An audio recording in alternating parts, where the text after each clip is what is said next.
Welcome to our channel. Ram Gopal Varma ఈ పేరుకి ఒక చరిత్ర ఉంది.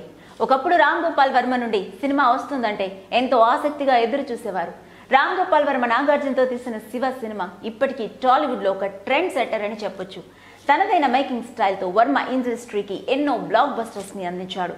కానీ ఆ తర్వాత చేసిన కొన్ని సినిమాలు అంతగా ఆకట్టుకోలేకపోయాయి. ఇక వర్మ నుండి మళ్ళీ ఆరెంజ్ సినిమా ఊహించుకోవడం కూడా కష్టమే అనుకున్న సమయంలో ఎన్టీఆర్ బయోగ్రఫీపై సినిమా తీస్తున్నా అని చెప్పి అందరినీ ఆశ్చర్యానికి గురి చేస్తాడు.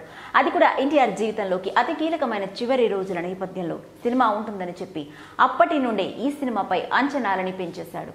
ఎన్టీఆర్ జీవితంలోకి లక్ష్మీ పార్వతి ఎంట్రీ ఇచ్చిన తర్వాత జరిగిన పరిణామాల నేపథ్యంలో లక్ష్మీస్ ఎన్టీఆర్ ని తెరకెక్కించాడు.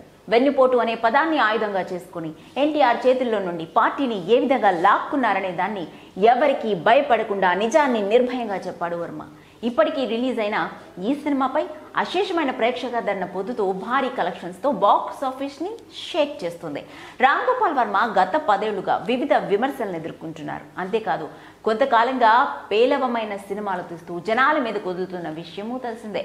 దాంతో అసలు వర్మకి ఏమైంది, ఇలాంటి సినిమాలు తీస్తున్నారని తీవ్రస్థాయిలో విమర్శలు గుప్పిస్తున్నారు సినీ ప్రియులు.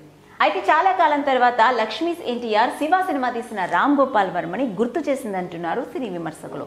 సినిమా మేకింగ్ ఎన్టీఆర్ గంభీరత్వాన్ని చెదరగొట్టకుండా ఆయన మానసిక సంఘర్షణలను కళ్లకు కట్టినట్లుగా చూపించారు. ఎటువంటి ఒత్తిళ్లకు భయపడకుండా రామారావు గారి కుటుంబ పరిస్థితిని తెరకెక్కించడంతో పాటు సామాన్య జనాలకు ఇది కదా ఎన్టీఆర్ అంటూ ఆకట్టుకునేలా చేయటంతో ఘన విజయాన్ని సాధించారు ఆర్జీవి.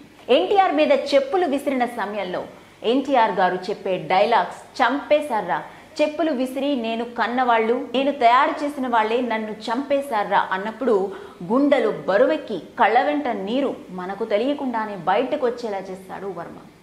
ఏదేమైనా వర్మ మరోసారి లక్ష్మీస్ ఎన్టీఆర్ తో టాలీవుడ్ లో తన ఉనికిని చాటుకున్నాడు. ఇక ముందు వచ్చే సినిమాలు కూడా ఈ రేంజ్ లోనే వర్మ నుంచి మనం ఎక్స్పెక్ట్ చేద్దాం. వర్మ కూడా ఇలాంటి సినిమాలే తీయాలని మనం కోరుకుందాం. చూస్తూనే ఉండండి మరిన్ని ఇంట్రెస్టింగ్ అప్డేట్స్ కోసం our channel. If you like the video, please like us and subscribe Tollywood Nagar.